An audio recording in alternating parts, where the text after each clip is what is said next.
Hi guys, it's Liam. As you can hear, I'm very sick. But also, we've had a bit of a howler this week. There's been a bit of a gremlin.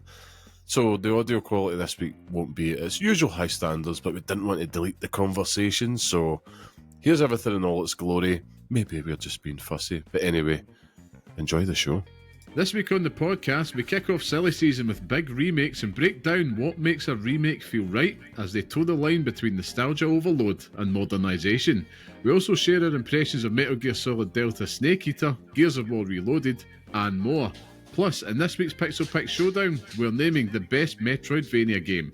All this and more on a very sick Pixel Parents podcast.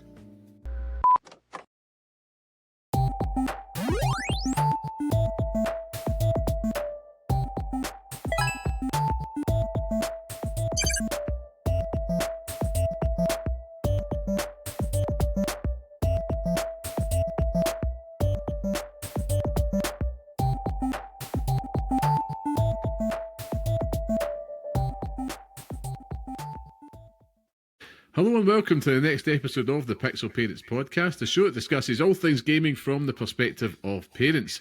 I'm your host Liam Kirk-Kelvin, and today I am of course joined by the bearded one, the also sick one, Scott, the tastemaker Curry. How are we, Scott? Sick. I mean, don't change the dials. Everything sounds fine. It is not Barry White on the other end of this microphone. It is indeed myself. Oh, Scott, yeah. the tastemaker Curry. Apart from, coughing up lung juice for the past 4 days, I'm pretty well, to be honest with you. My dog has decided that now is the right time to start chasing her tail, which is, perfect. Mm-hmm. And yeah, it's good. I mean, I've had a good few games to see me through the last few ill days, so Indeed.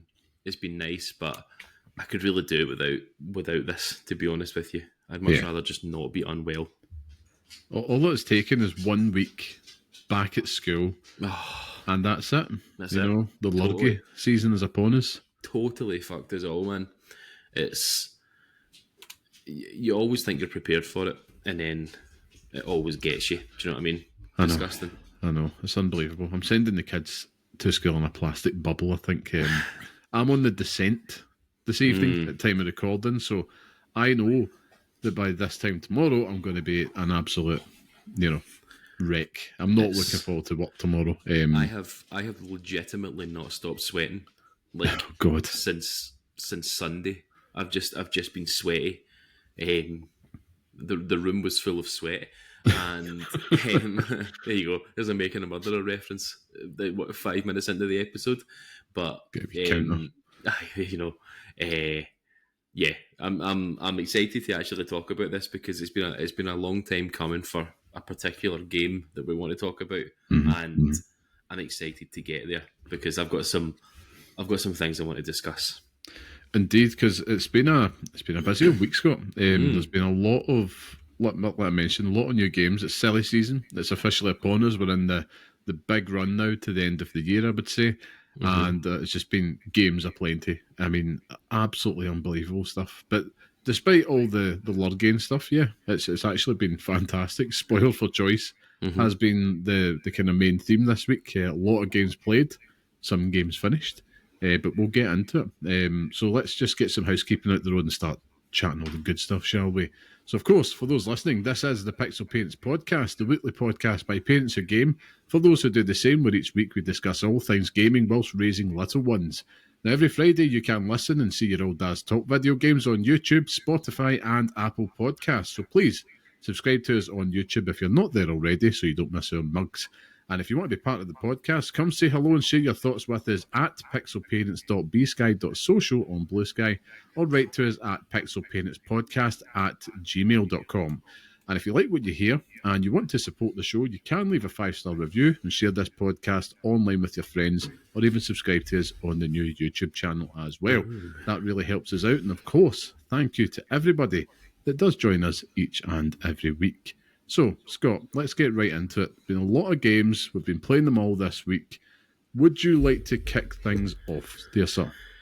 I would like to preface this whole conversation with a disclaimer here.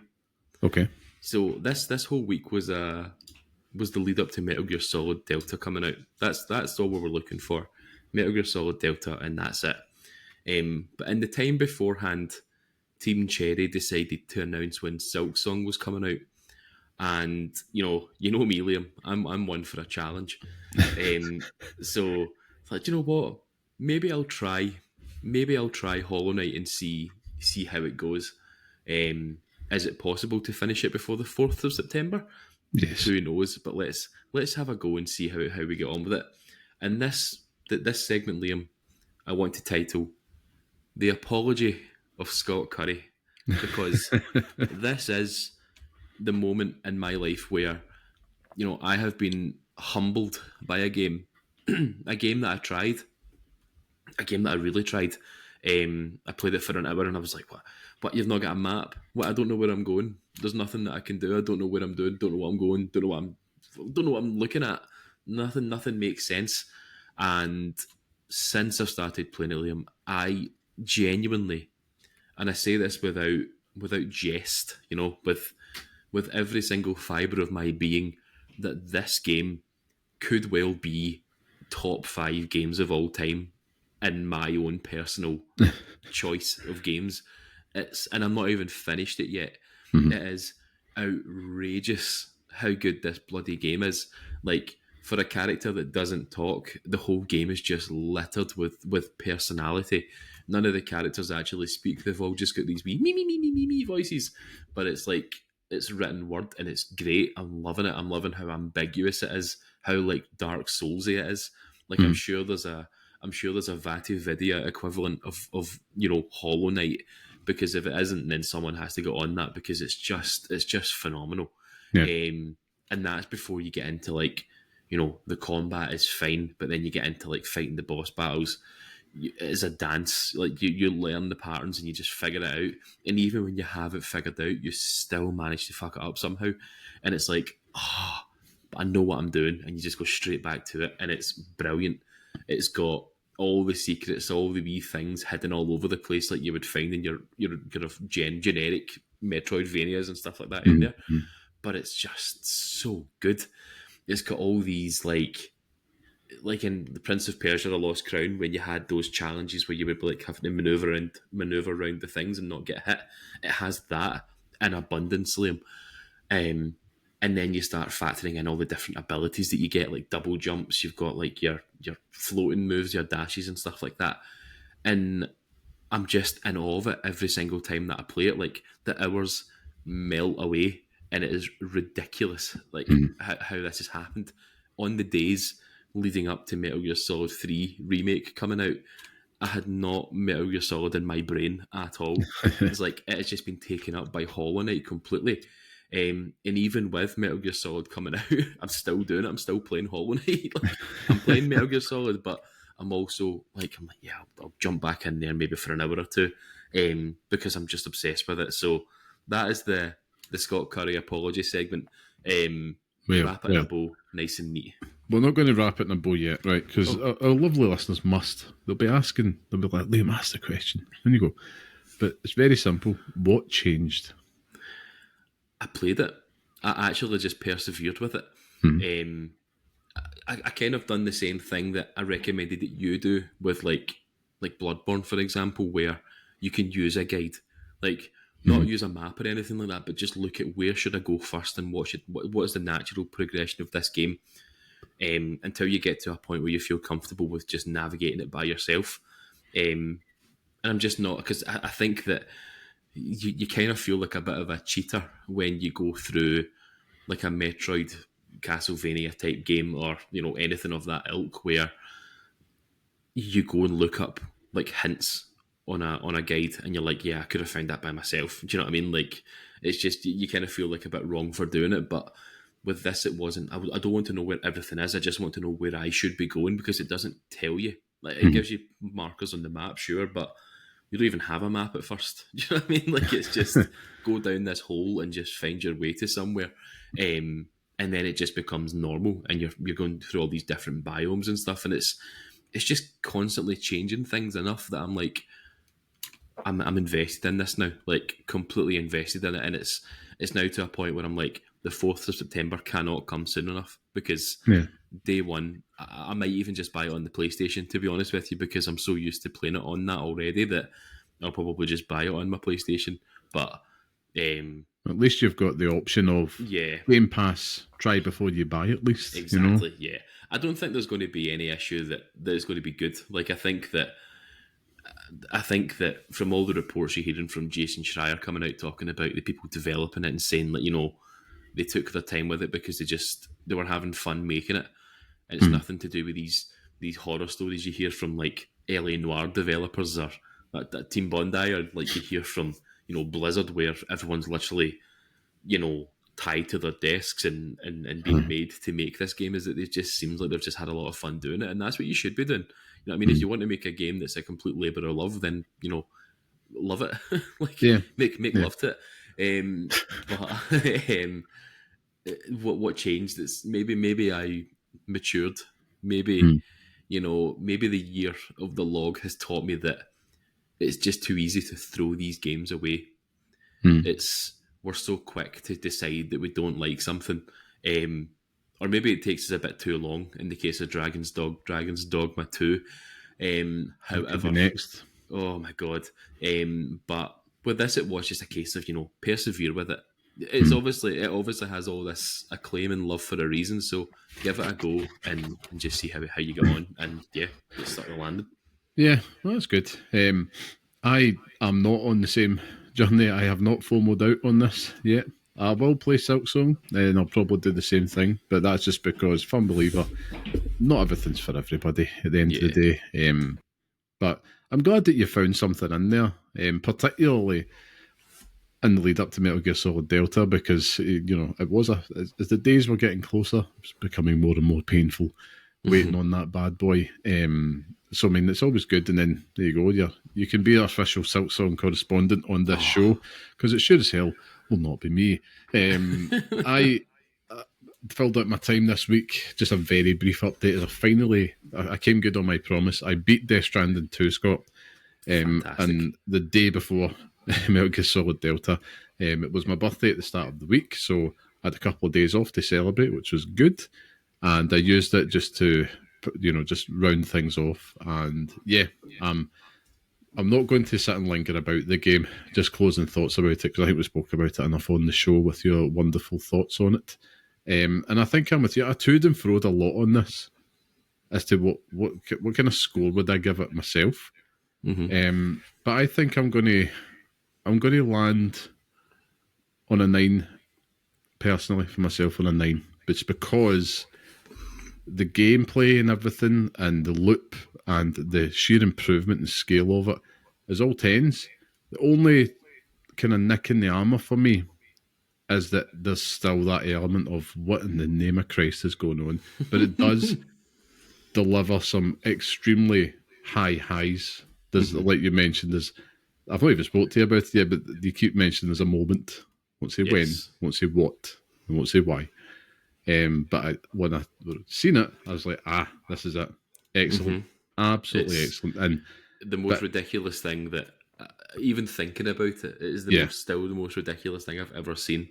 I think it's like, yeah, I agree. I think it's, the reason I've not given it 10 is just because I don't think that this is a game that I could recommend to everybody in that regard, and that the weirdness does pull it down for me at the end of the day, because I feel like it's too indulgent. Like, I think you can be artistic there without having to try so hard, but I still think they showed a little bit more restraint, in the sense that they focused on the fun, they focused on the game, and it was great. And I very much had a much better time around, from a Death Stranding 1 for me was a 6, and this going up to a 9 is a marked improvement for me personally, in terms of my own enjoyment. There'll be lots there that won't agree with that, but it's like... And also Neil Vanna. Yes, indeed. I will watch that. Is it Luca Marinelli, the actor? No. Brilliant. What's his name again? It is. I'm shaking my head for no reason. He was absolutely fantastic. But yeah, there'll be more time to discuss. Could you remember that? Wrapped that up, and I had a little bit of time. So I also checked out two other games in the lead up to Metal Gear Solid Delta. Just a quick update on that. So I got some time in with Sword of the Sea. I don't know if you played that, Scott, as well. I did not know. Pretty cool little game. Journey meets Tony Hawk, effectively. You can just basically do your little tricks and all that. Visually gorgeous. I think there's definitely a full playthrough in there for me, just not right now. But I think if you're looking for something a little bit more chill, but still has quite a fun but simple gameplay loop, and if you're into Journey or if you're into even Tony Hawk but not as, sweaty, I would definitely pick this up. It's on PlayStation Plus, well worth a go. I also checked out the Rogue Prince of Persia. Again, I've been dying to try for ages now that it's on PlayStation Plus as well. That was announced over Gamescom. I think it came to PS Plus and Game Pass. Yeah. Played some of that as well. Absolutely loved the vibe of it. The music, though, it had absolutely no right going as hard as what it did, Scott. I mean, this is genuinely... Like, I would just listen to the music. It's outrageous how good the soundtrack is in this game. And that's like even pause music in that as well. It's just like, I put the game on pause, went to go grab like a beverage, and I'm just sitting, I'm in the kitchen, I'm like, my God, man, this is like the best club ever in there. It's outstanding. But I will say there was some performance issues that did get in the way at times with it, which was a bit disappointing. But again, I think that's something I'll need to go back to and return to. But again, if you're looking for a bit more of a roguelike experience within the Prince of Persia setting, with absolutely banging music, it's on PS Plus and Game Pass, so it's probably worth checking out if you're not wanting to sink some dollars into some of these big chunky boys that we're about to talk about. So, we mentioned, Scott, it's been... The wait is over. It's finally here. Metal Gear Solid Delta Snake Eater. Just take us away, Scott. Just take us away. What do you want to know about it? So, a remake of classic Metal Gear Solid 3, and I'm still not too sure about it. I'm going to just linger on this thought for a wee minute. I like some of the updates with the new style stuff. I love the way that Snake looks. I think that that Snake now looks better than Snake ever has done before. Even in 5, Venom Snake, I still think this is how Snake should look. And when you get the bandana, it's like, yeah, agreed. I'll fucking ride to hell for this man. And I do like seeing the cutscenes, remade. Do you know what I mean? Like seeing the boss walk out on that bridge, it was like, oh man, here we go.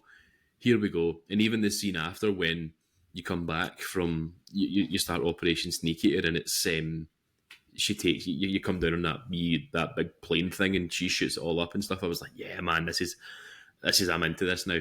But I'm really not that far into it, to be honest with you. I'm just before fighting the pain. Oh, so right, yeah. I've beaten Ocelot, which again, part of the fun and part of the difficulty with playing Metal Gear Solid 3 back in the days that you had to work through the constraints of the camera. Do you know what I mean? Like you were constrained by your point of view, so you could miss shots, and you would be like, yeah, that's because the camera's shite. But and this is that you have no excuse now. Like you can literally aim down sights and you can see everything in glorious HD, and you'll still miss shots because shooting's an absolute nightmare in it. Trying to hit headshots on anyone is killing me, Liam. But I think that from what I've played so far, the reason why I'm on the fence about it is because it does a few things that I really love, like the highest of highs. And I wouldn't even say it's like the lowest of lows on the other end of it. It's very much just like, creeping doubt in parts where, would I have been more happy with them going through the voice actors and getting them to redo their lines all over again? Like, if it's a remake the whole thing. You even went to the hassle of remaking the title sequence, the music for that. So could you have done that with all the voice actors and stuff like that again? Would that have been possible? I don't know. It's not for me to say. So when I'm listening to it, I'm like, yeah, it's the same old game that I've played before, and something about that is making me, every single time a cutscene comes on, the phone comes out. I'm not even watching it most of the time. Like if I'm on the codec, I'm just like, right, okay, just fire through it, and then we'll go from there. because I've played Metal Gear Solid 3 a million times before. And yeah, I cannot hold anyone up. Like I can get behind them to do it. Yeah. Every single time I try and do it, they always turn around. I'm sure there's more of a knack to it. It seems to be that you have to get up right behind them and then press L2. So, or left trigger, depending on what you're playing on. But it's very much, you know, these wee things that I'd be doing every single time I play it that is adding this element of, you know, the difficulty with it. Yeah. But all in all, from what I've played so far, I mean, it's class. Like I'm still loving it as much as I normally would. So, kind of, what were you thinking? Yeah, for myself, I've been enjoying it. I had like a full day yesterday to sit and just take my time with it. Just past the lab, you know, I had beaten the pain and stuff like that yesterday evening, and it was great. I would say, like, I made a commitment to not play it in the classic style because I wanted to see what have they done, what have they been up to, because I could play that. You know, we played it in the Metal Gear Solid collection, the Volume 1. A couple of years ago, I think it was the last time I had played it. I didn't finish it that time. I've not properly finished it since back in the day, but going through it now, I really thought, right, let's give them a chance to see what's different here. And in that regard, it's been great because it's instantly much more pick up and play, which I think is a good thing in terms of if you're new to the series. I think you could easily kind of navigate the style of this game, which is kind of going from little small segment to segment, classic Metal Gear Solid style. The stealth elements, I think it can still be like, it's still kind of almost meshed together, that kind of Metal Gear Solid janky first person that you have, and the kind of movements of Snake aren't quite as modernised as I've kind of expected, to be honest. But that does make sense because it's to give you more control in terms of your movements when you're prone and stuff like that. But I would say, you know, off the bat, visually, it's instantly impressive. Absolutely stunning. I'm with you on that as well. And I know what you mean about in terms of the voice acting and that as well. But I can see why they've done it, because I don't think they want to risk the ire of the dedicated fan base out there. It does them no harm, to be fair, to do that. But in playing it, I'm just finding myself just such a wave of nostalgia. You know, it's definitely ticking that box. I think that the vibe of the game and the feel of it is still there. The same. And I appreciate the fact that you still have the options to go between the classic and the new modern modes. And I do appreciate it. You know, what I would say is the modern modes, in terms of like the camera angles, even the controls, does make the game a lot bit more easy. Not like you're going to pure whiz through it. Like you said, you know, you've still got to line up your shots, got to take your time. This is a game that's designed to play slowly. You know, it's not going to be like Assassin's Creed stealth or even Splinter Cell type stealth. Like, you've got to just kind of observe and make your move. You bugger it up, you load if you want back to the start, or you can just deal with the chaos. It's completely up to you. But if you're like myself, I want to try and get through there, and, you know, almost as if I've never been there. Proper stealthy. How many times did you reload the Ocelot unit thing? Oh, only a couple of times, actually. This time I got used to it. But I should also add, Scott, I'm not going to be playing this in the hardest difficulty. I'm just playing it normal. So I know you'll be straight into the hard, so that'd be why. It took me, honestly, about 8 or 9 attempts just to do it perfectly, like without anyone seeing me. So yeah, it was a nightmare. And, you know, I thoroughly, there's little touches throughout it, like the credits in particular. It's all the original staff, you know, original by, so, you know, original direction by Hideo Kojima, etc., etc. And I appreciated that.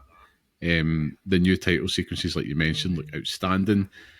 And yeah, I think if you have been curious about it, this is as good a time as any to get on board. The only thing that I'm thinking, somebody new to the series and even someone familiar with it, that is jarring today, is the codex, man. Like, I think it's because like you mentioned, we've seen these so many times, you know, and you almost could rhyme it off, particularly at the start of the game. Because how many times have you tried to kind of go back, or if you've, in my case, like, I'll watch speed runs and stuff like that as well. Of Metal Gear Solid series quite regularly, because it's always very impressive. But going back, it's like, my God, man, the amount of time that it takes, and I had forgotten that it is so lengthy. Like, it would easily add a few hours, and that's not cutscenes, that's just codec conversations, but that's just a heads up. My tip is, make sure that you just read and tap X. You don't really need to hear the voice acting of it, if I'm being perfectly honest. You just read it and you get the gist. But it's, it's Kojima before he went off the rails in terms of exposition, believe it or not. But yeah, I'm so happy that it's there.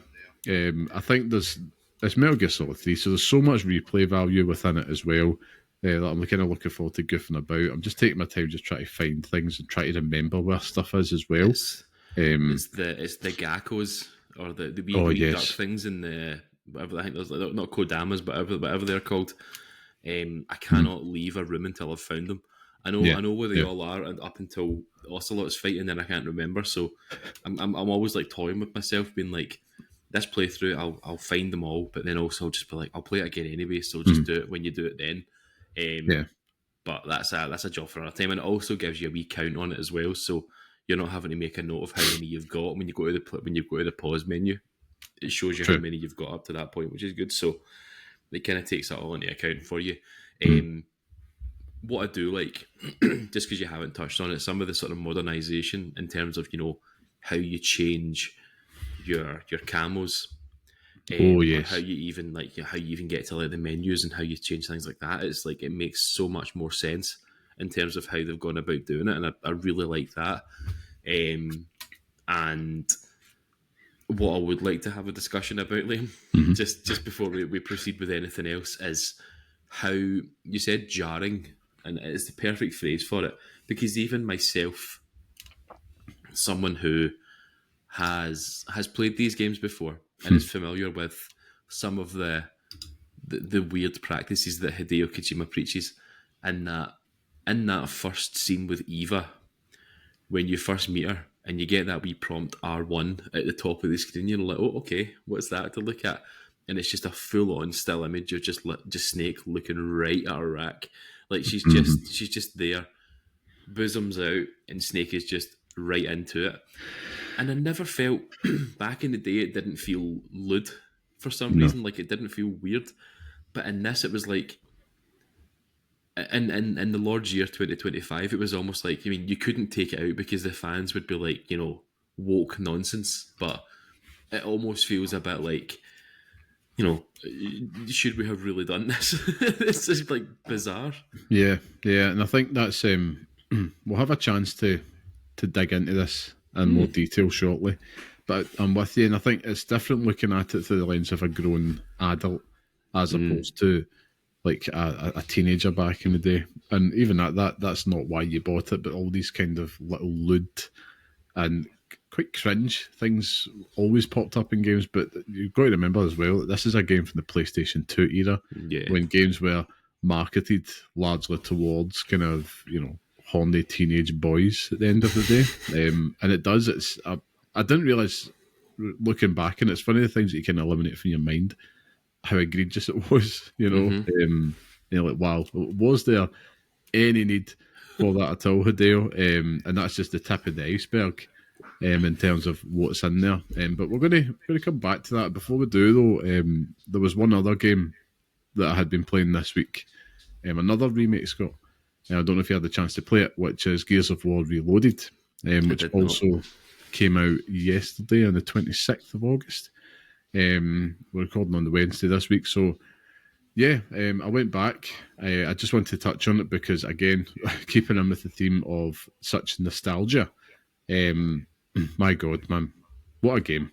I mean, it is like riding a bike.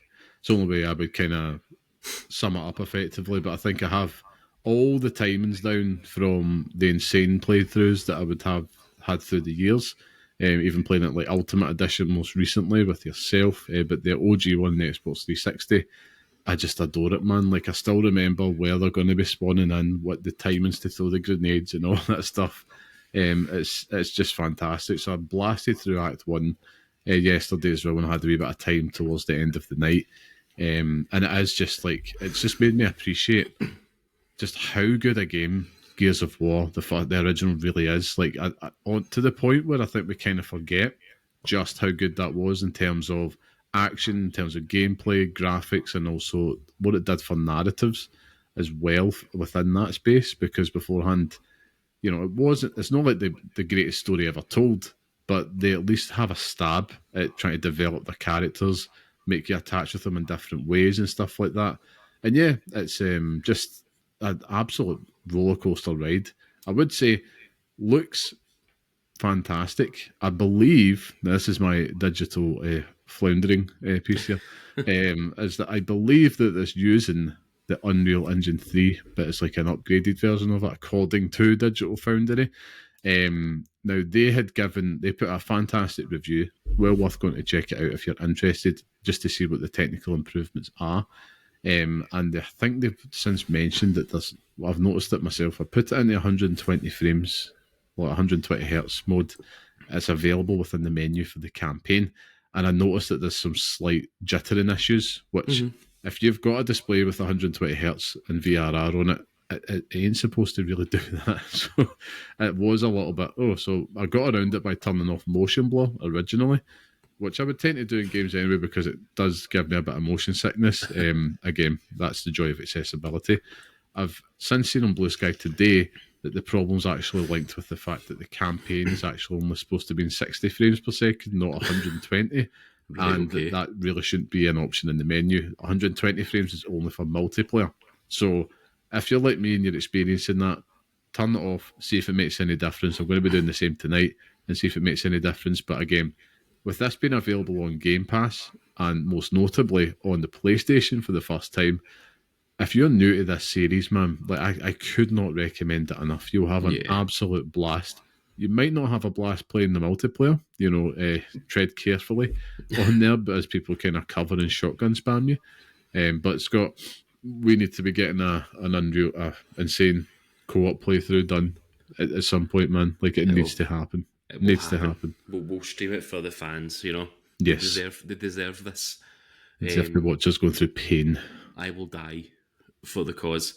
It's something I actually forgot it came out. I'm not going to lie to you, and I downloaded it today just to make sure that it was on there. So it's on the Xbox and ready to go. So I'm ready to go when y'all are. But it's just funky seeing it on the PlayStation. Like I'm almost like keen to buy it on the PlayStation just to play it on it for the novelty. But I saw someone saying like, as soon as you realise that the novelty of it being on the PlayStation wears off, then that's it. It's basically just Gears of War that you're playing, which it should be. But what I want to ask, and it seems a bit bizarre, this considering it's never been done before, but don't you feel that this should have just been like a collection of the games rather than just the first one? Like the first one comes out, are they going to do Gears of War 2 in the same way? So it comes out in the PlayStation as well? Or could they have done like a Halo Master Chief collection for Gears of War? Do you know what I mean? I think it would have been beneficial for the overall release. And if we're talking dream scenarios, to almost have like the Marcus Phoenix collection and just have the first 3 games within there with the same treatment. That would definitely be good. You don't want Judgment in there, no? Listen, I'm a Judgment defender here. I reviewed Judgment back in the day, and I gave it a decent score because I enjoyed what I was playing. But I'll stand by that. If you wanted more Gears, Judgment is there. It's a solid ass game, man. And the multiplayer was actually pretty good as well. But I think having everything together in the one package, that's probably the only big criticism, is it because of like the Gears of War Ultimate Edition came out and then you're playing this and it's not like night and day from that. It's effectively working from the Ultimate Edition kind of build of the game, where they kind of touched up the cutscenes and stuff like that as well, and all that kind of same content there. The additional chapter that they had from the PC version is also included in this as well. And like I appreciate the fact that they've gone back and they've given it that 4K 60, lick of paint. And that, made the multiplayer much more smoother. It just would have been better overall. That being said, this is, if you're an Xbox fan, one of the GOATs. And in general, just one of the greatest games released this century, to be quite honest. Of course. Got to give it its due, because it quite literally kind of changed the game in terms of the standards of what we expect, how a big blockbuster cinematic type AAA game should look and play. And yeah, it's perfect little scenario. You would have got the collection, but yeah, I'll take what I can get at this point. No, of course. I mean, I think you hit the nail on the head with it. It's dream scenario. It just feels like a little bit of a strange process where you release the first one on PlayStation and then just forget about the rest of them. But I suppose it makes sense. Yeah, absolutely. I mean, no doubt the thing behind it is, why release all three when we can just release one of them, and then we can instead of getting them all of them for 70 quid, we can, what is it, charge almost like $210 for three releases on PlayStation for fans that have been new to it. That's probably what the thinking is here. I don't even think it's a full price game. I think it may be. be. Reloaded. I'll check it on the PS5 digital. I'm sure it's only like, I'm sure I checked it was like $39.99. Aye, $39.99. All right, well, I stand corrected. They should have made it a full collection then. Makes no sense. It just like let the people play the first one, and then the next one you'll get is E-Day. Oh yeah, it could just be a big palette cleanse, operation for that as well. But to be fair, those first three games, man, are all fantastic. Like, really, 9/10 out of 10 games. Absolutely outstanding. Like, if they're all available in Game Pass anyway, so if you've got it there, that's great. I suppose if you're just a PlayStation fan among us, then it's all brand new to you. Just cloud stream it. Everything's on Xbox now. True. Is it still on Xbox? I mean, you can only assume that E-Day is going to be multi-platform now as well. That's the thing. I should also apologise, because I think there seems to be some type of door open behind me, so there's some type of TV. So, Scott, I'm going to ask you to vamp just for 2 minutes till I go close the door. So I shall return in 2 minutes. For our video consumers, I have been coughing quite a lot on this episode.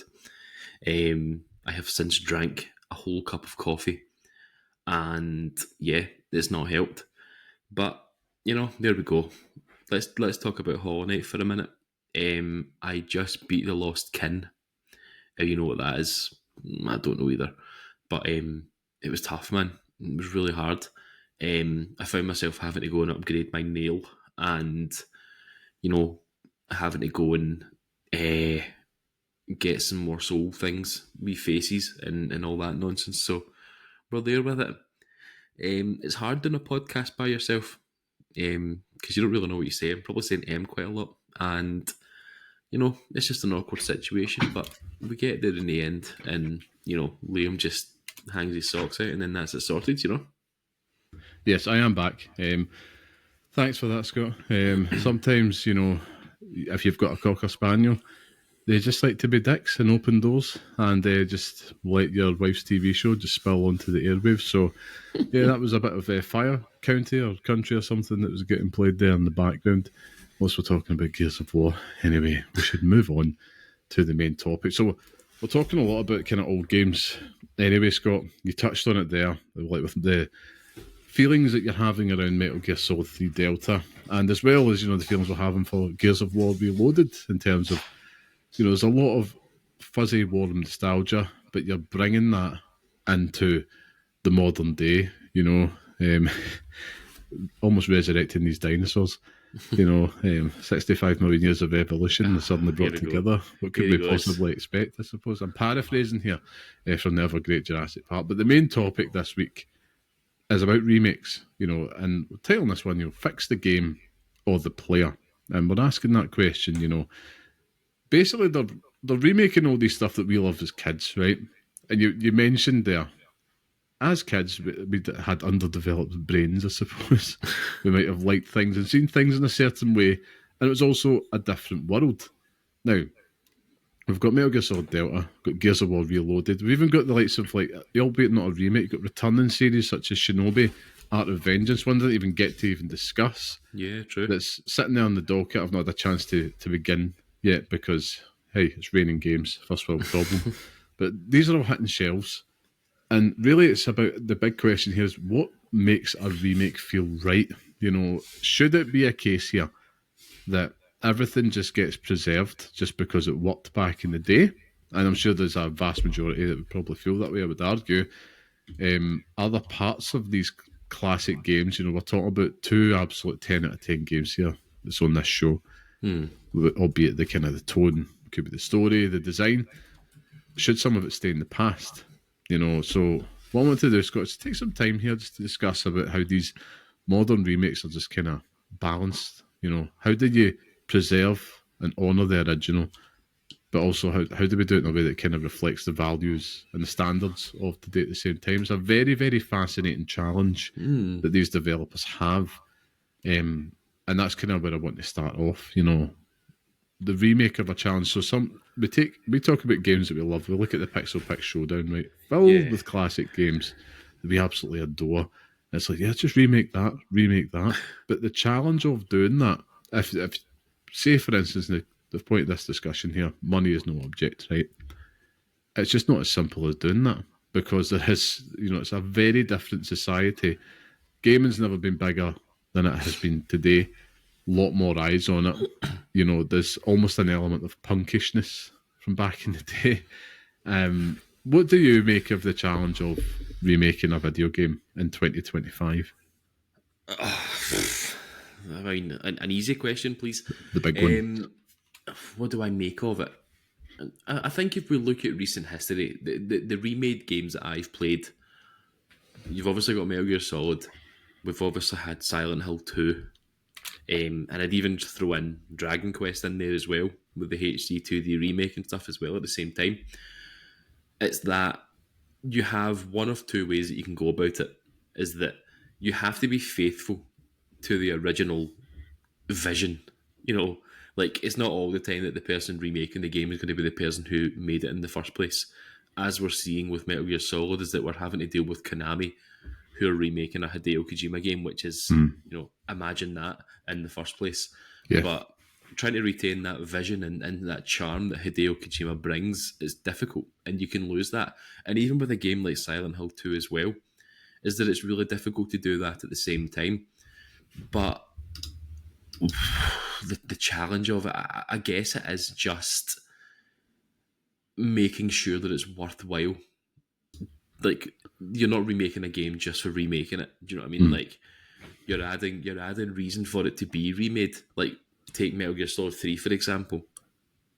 Like, we're also used to watching that, even the opening scene, the Halo jump scene, is like, it's when you watch that for the very first time when you were younger, it was like, oh my god, this is amazing. Like, it's incredible. But seeing it remade, it's just outrageous. Like, it just looks even better. It's mad. Sorry. Yeah. So it's just it's phenomenal, but it's more. It has to be more than just a new lick of paint. Like, it has to be more than that, because there's no reason for doing it. Like, we've got the HD collections for the Metal Gear Solid series already, so why should you remake these games? Yeah. And I don't think that this remake for Metal Gear Solid is going to bring new fans in.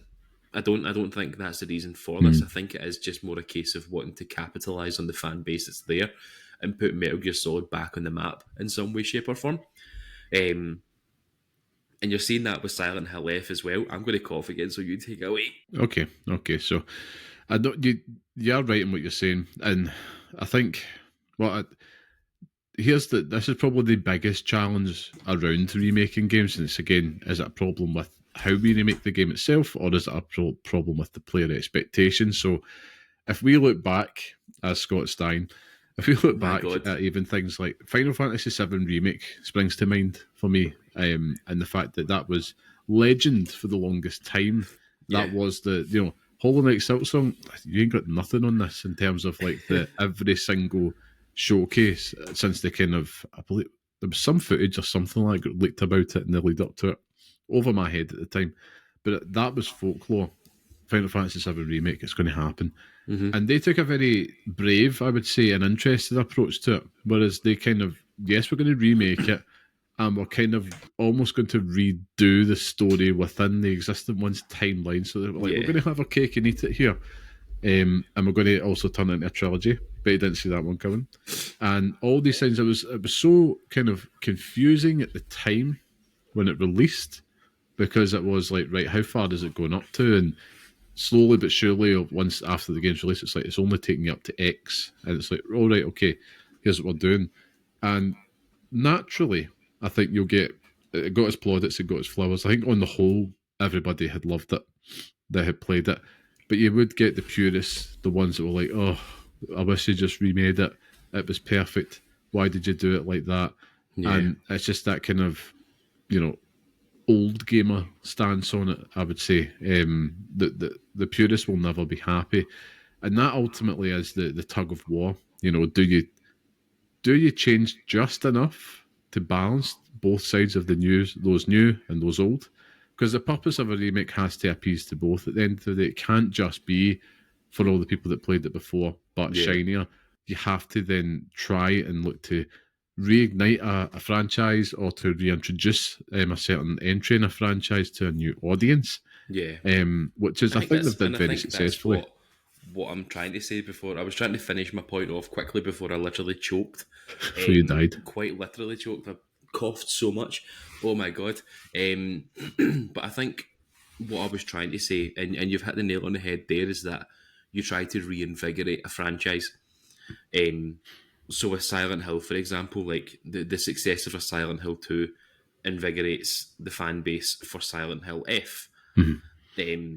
The remake of Metal Gear Solid 3, is that going to reinvigorate a franchise for Metal Gear Solid to bring back, Metal Gear Solid 2 or make a Metal Gear Solid 6? Is that something that they're even considering? Do you know what I mean? And with Final Fantasy as well, I mean, with the with the announcements of Final Fantasy 7 Remake, we've since seen, Crisis Core being remade. You've seen, a million Final Fantasy 7 related games come out since. First Soldier, all the mobile games and all that stuff as well, that it creates this ecosystem of its own that only a remake or something could potentially do. So I think you're right. I mean, it's obviously the reason why they're doing it for Gears of War, that let people play the first game and get them excited for E-Day. Will that then increase Game Pass subscriptions so people go and play Gears of War 2 and Gears of War 3? Yeah. Is that something that potentially they're thinking about as well? So it's an interesting thought in terms of the whole dichotomy of the remake, Yeah. Oh man, I can't believe how bad those coughs were, by the way. Jeez, Usually it's my role historically on this podcast. I think there was, if you go back a year, I think there was honestly about 6 weeks where I could not stop coughing on this show. When we recorded in person, there was a period of time where both of us would just like mute our mics and just cough away. yeah. It was obviously the audience didn't know. I write. We're still looking back. I just want to side note before we go back into this. I went back and I had listened to the first episode of this show, just because I was just trying to like make some tweaks to sound and stuff like that, and had popped up on Spotify. I was like, okay, I'll go back and listen to it. And good Lord, man, we were but lambs. Yes. I always recommend start at the end if you're new to this show. Go back to the start. Start at the beginning. Well, you'll be backwards. But yeah, that's the canon way. Coming back to the remakes, I think it's the challenge there is absolutely huge, because I think that's the real danger for something that I feel is becoming more and more prevalent. When we're talking about, and we've done it in the show, and I do it a lot. I wish we would remake this, remake that. Nostalgia fuels pretty much the majority of that, which is like I think it was even last week I was talking about, let's go back and do Tony Hawk's Underground 1 and 2 again, just for the sake of it, because I had enjoyed 3 and 4 this year, and it was like, these are big events for me, and I am in the hope that it brings new people in, despite some of the stuff that's missing. So I'm doing the grumpy git gamer at that point, missing soundtrack and all the rest, but it was balanced out for me with introducing me to new sounds and stuff like that as well. The biggest thing for me, though, however, is, so if I look at Tony Hawk's, and you mentioned it Metal Gear Solid, but I'll use the Tony Hawk's value here, which is really difficult, is the values of today compared to when these games were originally made. Yeah. If you look at like Tony Hawk's Pro Skater 3 in Canada, for example, there is a bit there where there's somebody just standing at the edge of a half pipe and he's just peeing off the end of it, for example. Just one silly example. And it's just a constant stream of piss just off the back of it and all its pixelated glory. Naturally, that's not included here because they're looking for a lower rating to try and make it a little bit more broad market appeal. But also, would we get away with that? Because times have changed. If you look at, as you mentioned earlier with Hideo Kojima, Metal Gear Solid 3, press R1 to absolutely goon her away at some woman's chest. It's like, it's creepy, it's uncomfortable. We've all grown, hopefully, as people and as a general society. Although to be fair, it doesn't really feel that way. It feels like we're going backwards. But I'm thinking other games posing a similar challenge. I mean, when Final Fantasy VII Remake, for example, Tifa was very over sexualized, I suppose, because she has all of her HD glory. I suppose you've had ones like reboots are different, so you couldn't really look at like the 2013 Lara Croft Tomb Raider, where they kind of look to desexualize the character, which is a really good move in terms of the values and sensibilities of the modern day. And I know there may be something that's like, this is utter woke nonsense, but really it's just about, I think we've grown up a little bit in terms of how we make games and how we portray females in particular in media. Games hasn't just been marketed towards horny teenage boys, and it shouldn't just be then marketed towards horny old men. So that's why things need to change at the end of the day. But I mean, I'm just trying to think off the back here, are there any other games where it would be troubling to go back and remake it just because of the change in values because of today? The changes in values. I would have said like a game like a Dead or Alive or something like that. Like, jiggle physics galore. If you're into that sort of thing, even like a Soul Calibur, Ivy and Soul Calibur, who literally is, the chest. It's ridiculous. Maybe even Voldo a wee bit in Soul Calibur as well, just because he's creepy as fuck. But thinking of other games in that manner, I mean, you couldn't go back and remake Manhunt, for example. That's not getting a remake. Or Leisure Suit Larry, the HD collection. I think they're still making those games though. Like, Good I think grief. there is still a market for the Leisure Suit Larry series. I remember playing a Leisure. This is a complete. I'm glad you've mentioned this game because it's something that I've wanted to talk about for a very long time. And that back in the days of renting games, for some reason I got Leisure Suite Larry. No idea why, but one of the mini games in it is like you were trying. I think you were on a boat, right? Either this is the game, or either I've made this up. But you were on a boat and you were basically trying to liaise with different females, and there was mini games in it. And I'm very sure one of the mini games was where you had to direct like a wee sperm in the game. And make it, you had to dodge things, and it was like, what the hell is going on here? Obviously too young to know anything about what is actually going on. But I just remember playing it being like, what the fuck is this? And see, since then I've never thought about it until about 5 seconds ago when you mentioned the game Leisure Suite Larry. And now it's burned into my retinas that I have to go and search for that, because I'm 100% sure that it exists. Be careful. Make sure you've got your ID ready if you're searching for that type of stuff. Oh, mate, very true. Aye, very true. I think, it's something we have to bear in mind, just because, it's never as bad as what you think, in your mind's eye, because, what age was that when Metal Gear Solid 3 came out? I must have been about 13, 14 or something. So it's like, that's cool, that's fine. And that kind of applies to most of the Metal Gear Solid games from back in the day. Oh, aye. Quite egregious, I would say. Probably as we started to move out of that PlayStation 2 Xbox era into the HD generation, it started to the winds were blowing in a different way at that point. It was still very much, of its age. The new metal, grungy, kind of teenage boy dominated kind of landscape was there, but it was starting to kind of make way for new values and sensibilities. But that is definitely something that they have to bear in mind when remaking games. I suppose even like, how far away are we from a big violence in gaming question again? As the fidelity of these things continues to grow. I was thinking about that with Gears of War Reloaded. Like is it too much gore? For me, no. I still love it. Absolutely busting them open like watermelons. Maybe I'm a sadist, but is it ever going to get to that point? Who knows? As time continues to progress and values change, it's something I think that developers have to, bear in the back of their mind. And it's even a challenge for making a new game, let alone a remake. I agree, but also completely disagree with your point in that we live in a world where Mortal Kombat still exists. Yeah, absolutely. And the absolutely egregious gore and fatalities in those games are worse than ever before. Like, we're literally watching a snuff movie. Do you know what I mean? Like, it's just you're watching that live on screen, you're playing it out. It's ridiculous. Where I agree with your point is that then YouTube has been actively cracking down on people who stream Mortal Kombat.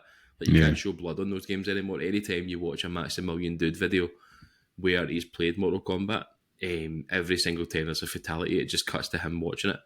You never ever see what's going on. Yeah. And how's that going to work with this new collection coming out? Do you know what I mean? Like, how are they going to get away with that now? I'm not too sure, but there's still room for violence in video games. Like, that's going to be something that is going to exist and persist through time. Like, we talk about Call of Duty being a juggernaut. There's no secret there that you are literally murdering hundreds of video game players on a daily basis. Do you know what I mean? Well, maybe tens of thousands for you, but you're literally just mowing down people like left and right. That that there has to be. You can't. There's no. Manhunt's maybe the step too far. Like maybe. And sorry, just whilst we're on the topic of Manhunt, did you know that Brian Cox was like the guy in that game? Yep. I didn't know that. I watched a video about it recently, and it was talking about he's the one that's basically directed you. That's cool. Yeah. Aye, he's some man. Great man of great taste.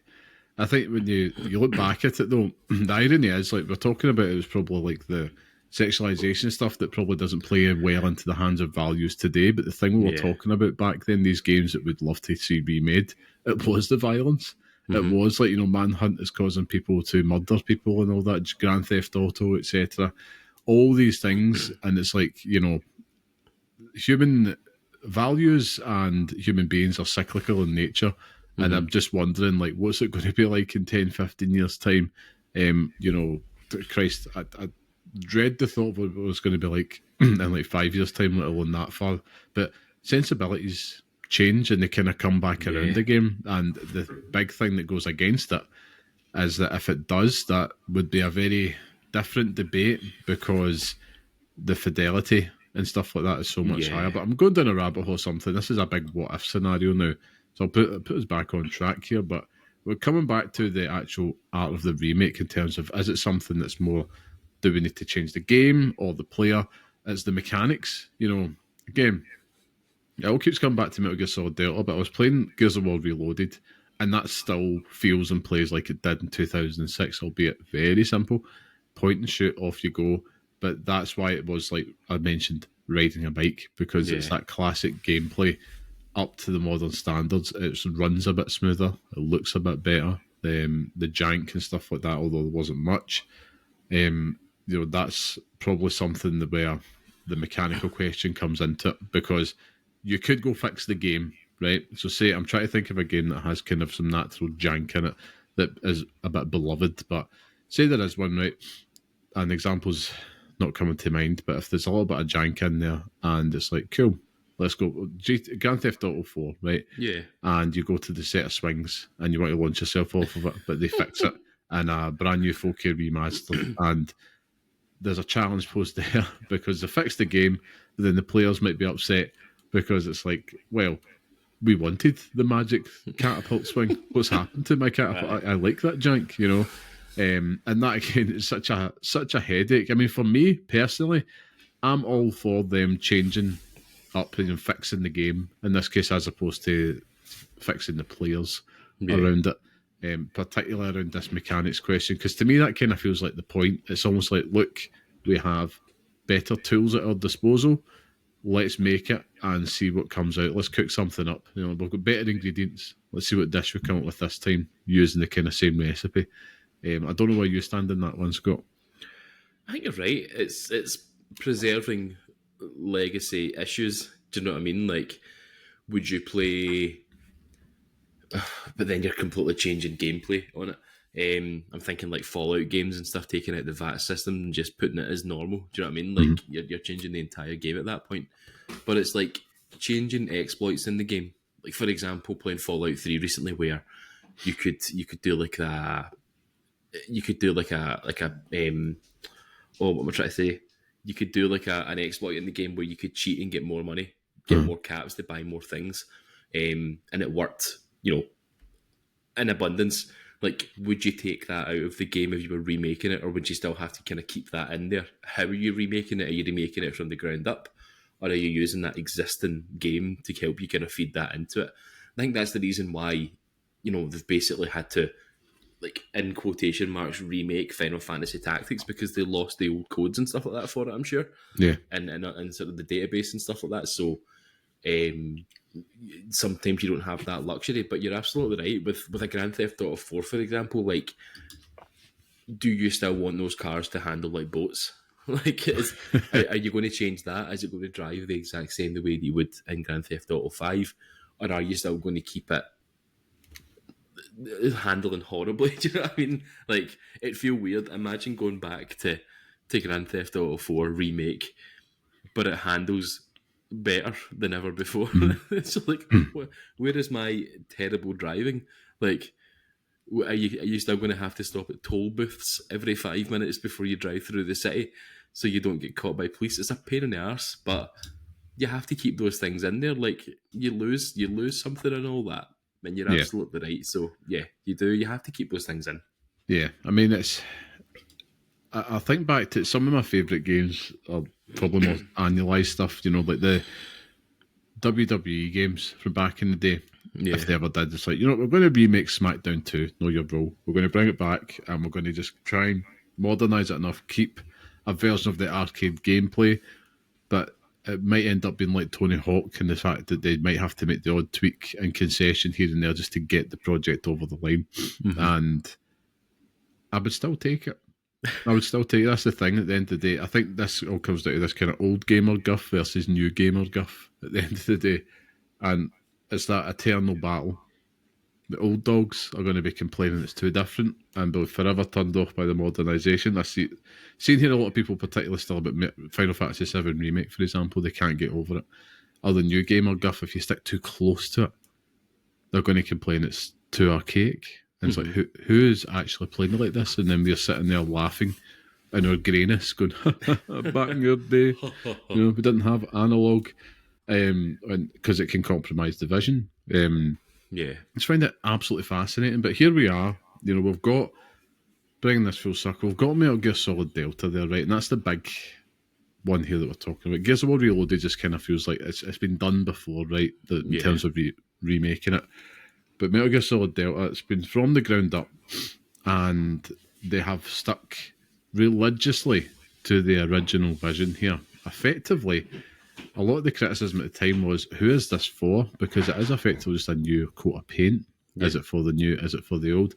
And I actually think that this may be potentially straddling, that this might be the perfect balance, because I think this is the ones where both sides, the old and the new gamers, do win, because they're not going to feel like it's been compromised. It's brought up to modern day standards. Yes, they could always argue, well, I can just go play the original. That is a moot point to me, because you could do that at any time, regardless if this gets announced or not. But I think it's like, these remakes kind of look how we think they did in our mind's eye. At least when I'm playing this, I'm like, it always looked like this. And obviously, it didn't. And then there's a potential there for new gamers. It's like, do you know what? This is how we add longevity into the series, and hopefully we'll ultimately win, because if it does well, we get more. But I don't know what your thoughts are on that, Scott. Where do you stand on it? I completely agree with you. Is that I think that my issues with the Metal Gear Solid remake is that it doesn't do enough, but it also that's part of the reason why they remake it. Do you know what I mean? Like, if you're wanting a game to be remade, do you want everything changed? Because then it's like, they're remaking a game and it doesn't look or play or even like visually look the exact same way as you remember it. Or are you happy with what they're doing with a Metal Gear Solid remake where they update the visuals, but everything else is basically the exact same way that you remember it, even down to all the kind of codec calls and stuff like that as well. I mean, everything is there.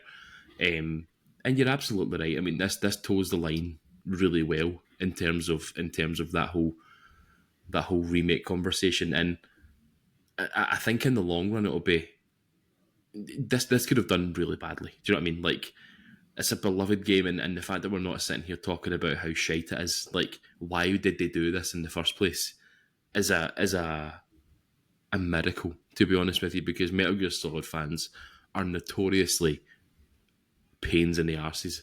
Like, they do not accept change. Going back to even when Kiefer Sutherland was announced as Venom Snake and the internet exploded, they do not like change, but change enough, and that's basically what they've done here. And I like it. I like it. I like looking at Snake this way. Yeah, he's a handsome guy. He definitely is in this. A handsome fella. Yeah, but I mean, I'm intrigued to see what it means. What I like to think about though is because we're getting further up the remake the ladder now. Do you know what I mean? Like, PS2 games are now fresh for remakes. Even fucking original Xbox 360 games are fresh for remakes. So it's like, how far do we take this? Like, you know what I mean? Like, are they going to remake The Last of Us Part 2 all over again? Are we going to see that soon? Are they going to remake the Uncharted games? Because they could do with it. I think they will, yeah. I think anything from that early, up to that early HD era is the cut-off for me. And that's not that long ago, but I think they can get away with it. Like, if they were to announce another, like, Uncharted collection of sorts, but it was like a from-the-ground-up remake, I get it, because it could, yes, it costs a little bit of money to do it, and they aren't cheap to make, but it can potentially put some more money in the coffers to fund their next big project, keep people in jobs and all that. Cool, we'll see that. But naturally, we always want to see new things, new innovations. I would love to see, if we ever get to a point of the, give the remake to a completely different team and let them remake it in a completely new style. Just from a creative standpoint, what does that look like? But Lego Uncharted. Oh Christ! I mean, you're never going to have a shortage of those opportunities, But it's like, what would happen if Mike Bithell went and remade Metal Gear Solid? Something like that. Yeah. Just so that it's like, we're just going to take a huge swing here and see what happens. I think that's probably the next frontier for the kind of remake scene. But they will, on the whole, largely be very safe. They will be something that's either going to reimagine enough. Like, if you look at Resident Evil 2 remake, Silent Hill 2, that you loved so much from last year, Scott. Those are probably like shining examples of like how to update it in a way that really modernises it and changes the game, but actually goes a step better. Because it's like, you know what, we have all the tools now. And that's definitely both like the sterling examples. Metal Gear Solid Delta is probably the safest one, and one that I expect you'll most likely see, which is, let's just give it a modern lick of paint, give it some, modern control functions, and just let it run, see what happens. And they know us old fans will turn up for it. And then you're going to have the ones that are, going to be fighting that uphill struggle despite fan pressure to get it made, like the Tony Hawk stuff, which is like the big surprises out there. I'm not really too sure, but for me, I think that it's something that's an inevitability. You see it in Hollywood as well. They remake films all the time because they have to do it, and it's because we could go see these old classics. We could just replay them. They could look at, not emulation, but, the digital game preservation angle instead of remaking it. But I do feel that it might be lost on a lot of new gamers, which is probably why they're like, it ain't worth it. Because hey, this show, Pixel Parents, we fine well know the one thing that's against us, despite our enthusiasm, is time to play games. We have to pass the torch over, and this might be a good way to do it.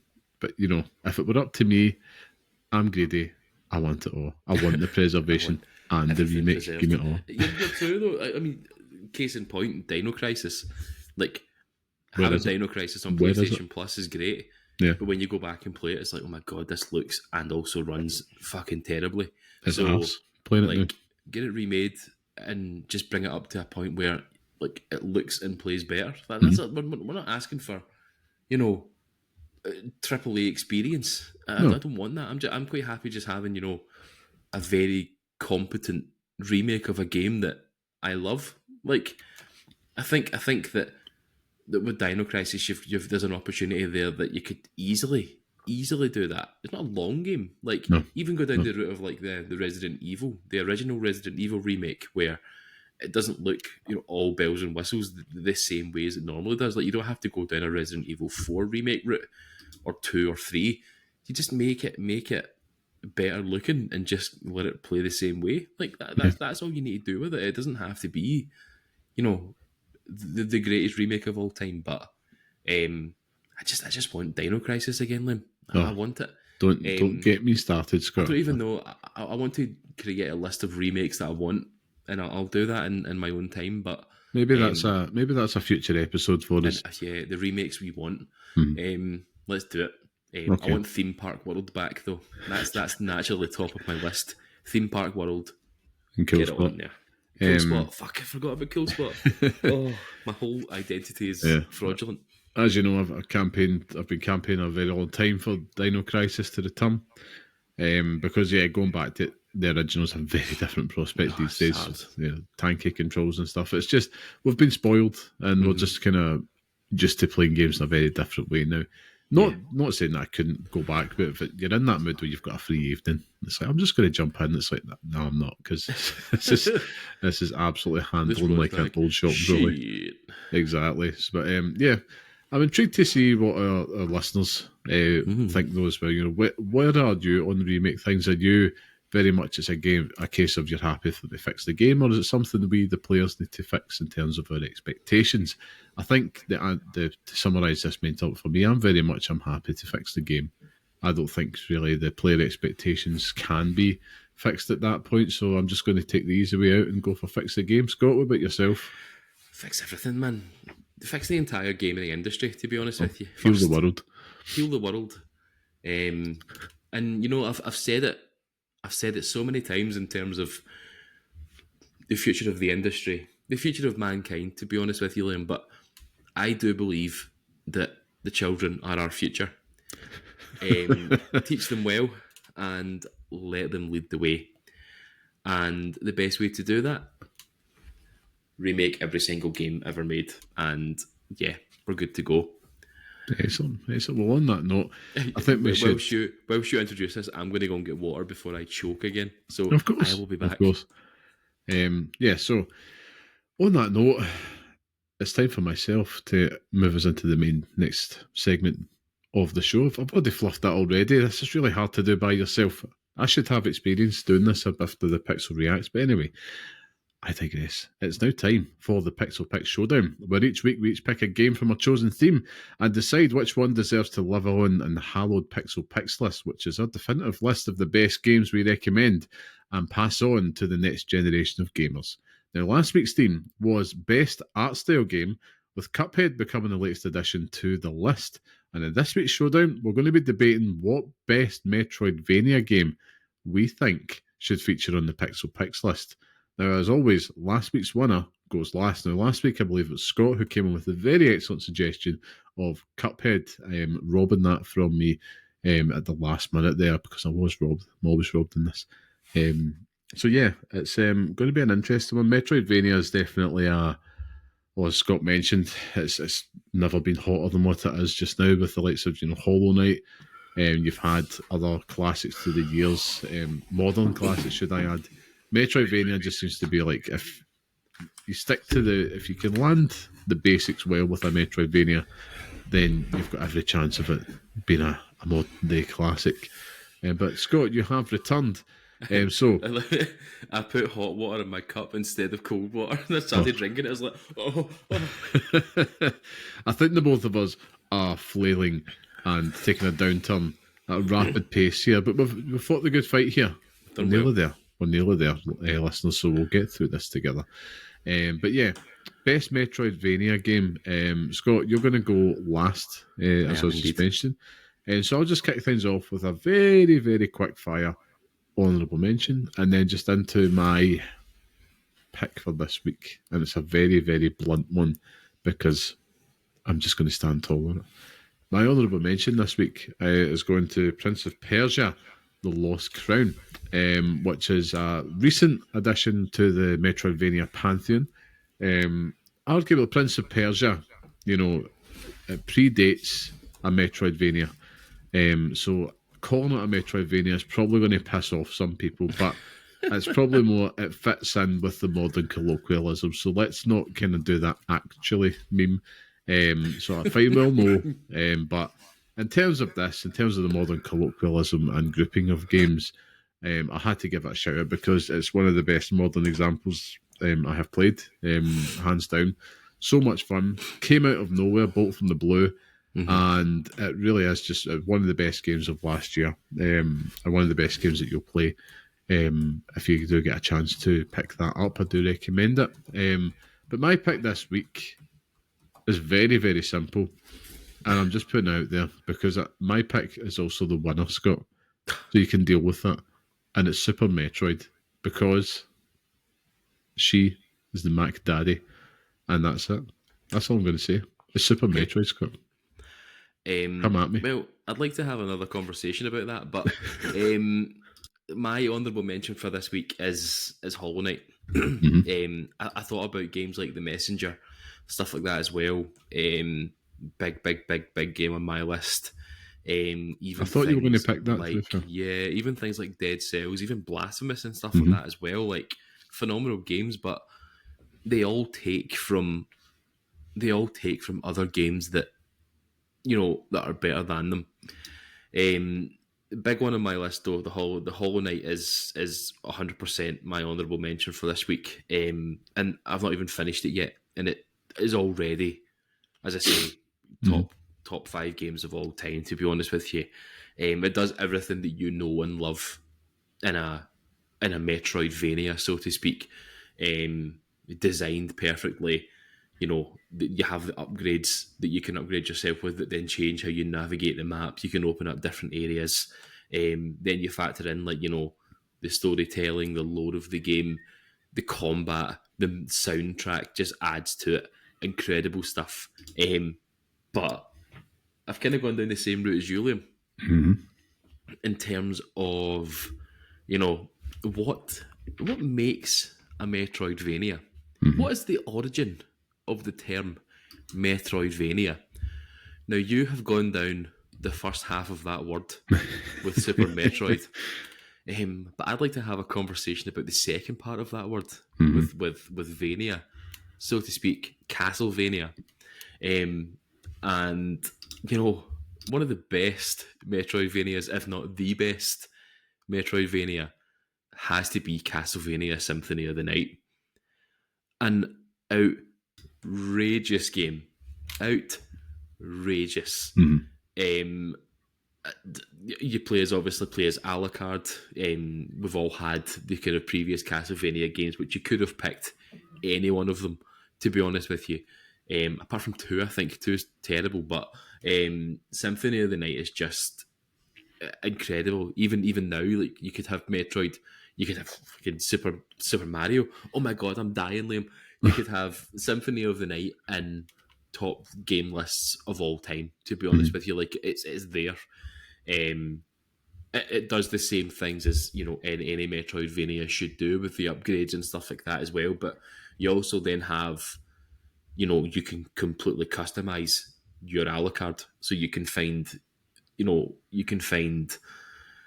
armor pieces and stuff like that in the world. You can find rings, you can find relics and stuff, and they change how you play the game. You can turn into a fucking wolf in the game, Liam. You can turn into a damn wolf and a bat, and you can do it, man. It's just freedom of playstyle and freedom of choice in terms of how you do it. It's an RPG as well. You know what I mean? Like, Absolutely, you level up as you go through. The soundtrack, need I say more?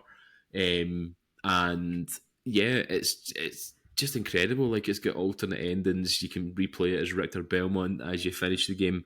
It is just disgusting, but it also has the greatest line in terms of in human history. Like, it is just incredible. What is a man, Liam? A miserable little pile of secrets. I want to do it in the voice so badly, but I feel like I might die doing it. But to be honest with you, having played both Super Metroid and having played Castlevania Symphony of the Night in the last 5 years, I'd say, I know where my love lies, and that is with Castlevania Symphony of the Night. I mean, both could have easily have been the pick. I nearly picked this myself, but I felt I had to go with Super Metroid because it walked so that could run. That's probably really it. And I know it's not. These games are not called Metroid likes, Liam. Like, they're not called Metroid likes. They're called Metroidvanias. If Metroid had done the work beforehand, Vania wouldn't be there.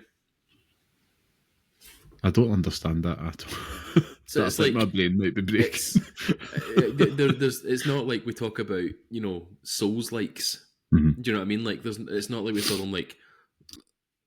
Think of another game that's like Dark Souls. Oh my god! Think of another game that's like Dark Souls, Liam. Oh god! It's like they don't call them Devil May Gaiden likes. Do you know what I mean? Like, it's an amalgamation of two games, whereas this is just they both encompass everything that these games have to fill. Do you know what I mean? That makes sense? Yeah, no, absolutely. I think it's the Symphony of the Night's just a better game, to be honest with you, and I'll die on that hill. Oh, absolutely not. Absolutely not. I think that's the one. Super Metroid for me is the one that I'll go back to time and again over Symphony of the Night, purely because it's just much easier to play, to be honest with you. But I think for me, it is coming down to that. It's like, these are, yes, the Metroidvania concepts are there, and Symphony of the Night's taking some other Nintendo sources as well, like Zelda and stuff like that as well, I suppose. But you've got Super Metroid there. But I still just believe it's just because, like, I don't think you get Symphony of the Night without a Super Metroid there. I'm afraid it's the stepping stone to this beautiful, beautiful amalgamation and catch-all term that we've got. To be fair, I could have been a complete bastard. I should have just picked the original Prince of Persia, to make things even more. I wouldn't have been able to say anything to you about it because I've no idea. I think we leave this up to the gods. I think you need to flip a coin on this one, Scott, right, because we could both make a very fantastic equal argument here, but this is fair, and I will accept it. I'll pick Tails as a tradition. Right, I would do it on my phone, but I can't be asked doing it, so I've got it on my laptop here because it's still open from one time. It's heads, Liam. It is heads. Well, there we go.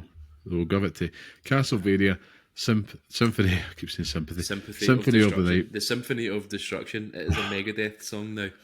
I'm nosediving here. Well done. I'll get us there. So Symphony of the Night joins the hallowed lists of the Pixel Picks Showdown, which is filling up, Liam. It's disgusting how many games are on this list, and the fact that we still managed to pick them, outrageous. It really is. It's disgusting. Really is. But with that, I'll finish this one off. I never do it. That brings us to the end of the show. So thank you once again for joining us, and remember to support small independent games media like ourselves and like your own favourite podcasts, and just go and say hello to them. Get them a wee like on Blue Sky. Go and do it, because the industry's flailing at the moment with more cuts to Crystal Dynamics, and everything else is just dying on its arse. So go and tell people you love them, and you know it really makes a difference to the people that do these shows, and you know, gives us reason to wake up in the morning. But yeah, if you want to do that for ourselves, share us on social media. Go and tell your wee buddies about it. Tell them about your old pal Scott. You know, he almost died on a show last night. You can also leave us a 5-star review or a 4-star review. Man, just leave us a review. Just do it, man. It makes a huge difference to our show, and it just gets us a wee bit of happiness in our day when we see it come up. In terms of test time, I will test myself, because my Blue Sky handle is llamaman.bsky.social. You will find me on there, probably crying myself into a stupor over Hollow Knight. And yeah, join me. But Liam, where can we find you on yon internet? You can find me at carmelite.bsky.social on there, and I will be juggling games aplenty in the week ahead. So you're the goat of this podcast right now. I mean, actually playing games, it's just incredible. But the other goat of this podcast, probably the goatiest of goats, is our very talented and handsome Mr. Sean Murray, the producer and music man, as we call him. You can go and show him some nasty love and check out his work on Instagrams at Bare Hands Designs and at barehandsdesigns.com. I'm sure I've got that right. And you can also listen to our next episode on all major podcast platforms. You can catch us on Blue Sky at pixelparents.bsky.social, and of course, write to us. Tell us all your remakes that you want out there. Tell me if you agree with my choice on Symphony of the Night or not, or don't, at pixelparentspodcast at gmail.com. But with that, Liam, I'm going to go and drink Benylin and fall asleep on the couch. Please do so. I invite you to do the same.